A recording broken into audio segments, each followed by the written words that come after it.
I thought your young, wonderful basketball player, Caitlin, I thought that she was treated rather rough, if you want to know the truth. That was a much different kind of an event. Those are the words the President of the United States just used to describe what has been happening to Caitlin Clark. The most powerful man in the world looked at what has been done to the most important player in women's basketball and said she was treated rather rough. And every single person inside the Indiana Fever organization, every person inside the WNBA office, every person who issued 3 sentences when Alyssa Thomas put a fist to Clark's neck and called it accountability, they just heard those words too. This story has now reached a level that nobody in that league office was prepared for.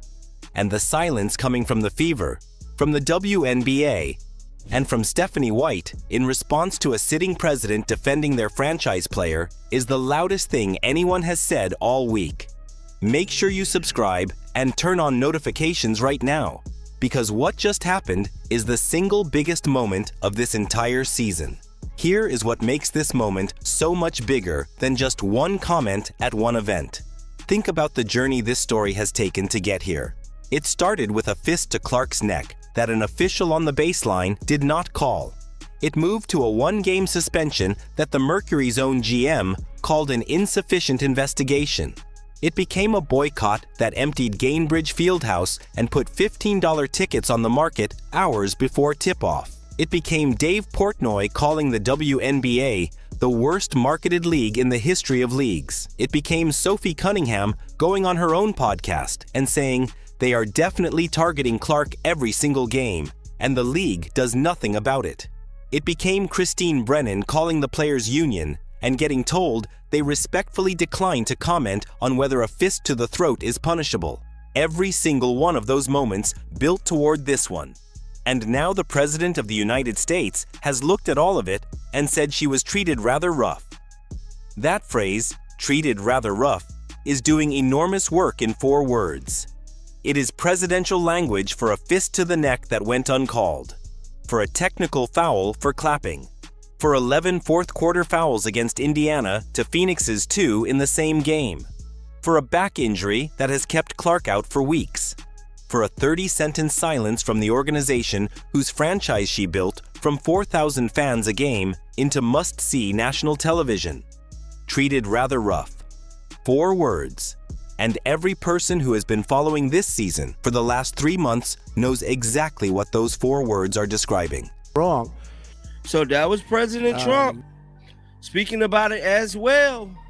I'm telling you right now, the signatures are there. Look at all of these 10, 11 congressmen wrote on. This is unprecedented.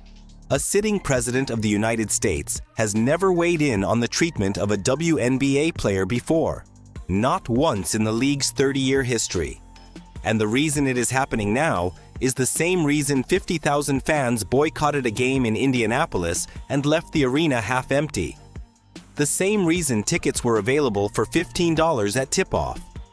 The same reason the defending champions coach stood at a post-game podium 2 weeks ago and said maybe she should not have dismissed Indiana before losing to them by 16. Clark's story is no longer contained inside the WNBA bubble. It has not been for a long time, but a presidential comment is a different category entirely.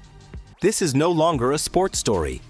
This is a national story, and the WNBA's response, or rather the absence of one, is going to be watched by an audience far larger than the one that has been following this all season. Now think about what the WNBA is sitting with right now. Their biggest television partners, Peacock, NBC, Amazon Prime, all signed deals built around Clark's value to the league. The President of the United States just told a room full of people that she was treated rather rough. The sponsors whose names appear on WNBA jerseys and scoreboards are going to see that clip. The network executives whose ratings depend on Clark being healthy, protected, and on the floor are going to see that clip. And the league that handed down a 1-game suspension for a fist to the neck and then went quiet is now going to have to explain that decision to an audience that includes the White House. The silence is the response. The Indiana Fever organization that issued 3 sentences when Alyssa Thomas put a fist to their franchise player's neck has said nothing about the President of the United States defending that same franchise player. Stephanie White, whose post-game comments about Clark being a generational talent and a WNBA superstar who absorbed 2 cheap shots were the strongest thing anyone connected to this organization said, all month has said nothing. The WNBA, whose office reviewed the Thomas play and called it a 1-game suspension, has said nothing. And that silence, coming after a presidential comment that has now been seen by millions of people who had never previously been following this story, is not going to hold much longer. Here is the thing about Clark's situation that a sitting president just put into language that every American understands. She is a 24-year-old who has been physically targeted in every single game she plays.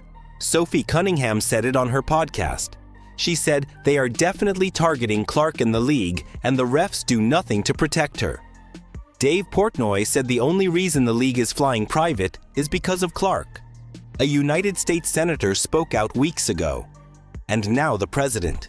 3 separate levels of the American political and cultural establishment have all looked at what is happening to Caitlin Clark and said the same thing in different words. So during real time last night, I did not see that happen. I don't, none of our team saw it happen because I promise you if we would have seen that happen, we would have had her back. Unfortunately, this type of shit happens every single game to her, and the league and the refs do absolutely nothing about it. This is wrong.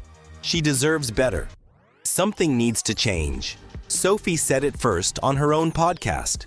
Before any senator spoke, before the president spoke, before Dave Portnoy called the league absolute morons, Sophie Cunningham looked into a microphone and said, "They are definitely targeting Clark in the league, and the refs do nothing."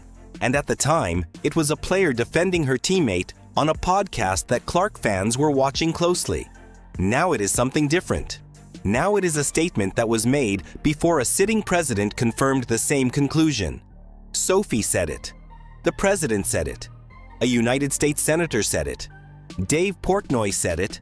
Christine Brennan documented it. The fans proved it by staying home in protest. And the one institution that has said the least about all of it is the Indiana Fever organization itself. Clark is still recovering from the back injury caused in part by the play the president just described as treating her rather rough. She is expected back soon. She is confirmed to start the All-Star game on July 25th in Chicago alongside Aja Wilson. And when she walks back onto that floor, she is returning to a situation that has now been elevated beyond anything this league has ever dealt with before. The President of the United States is watching. The television networks are watching. The sponsors are watching. The fans who emptied an arena in protest are watching. And the organization that has spent all season finding ways to say as little as possible about the treatment of their franchise player is going to have to find a way to respond to a level of scrutiny that a 3-sentence statement from a GM is not going to be enough to address. Treated rather rough. 4 words. 30 years of WNBA history. And not once has a sitting president felt the need to say them about any player in this league before Caitlin Clark. That tells you everything about where this story is right now, and everything about where it is going. What do you think? Should the WNBA respond to the president's comments about Caitlin Clark? Let me know in the comments below. Make sure you subscribe and turn on notifications because this story is moving faster than anything we have covered all season. We will see you in the next one.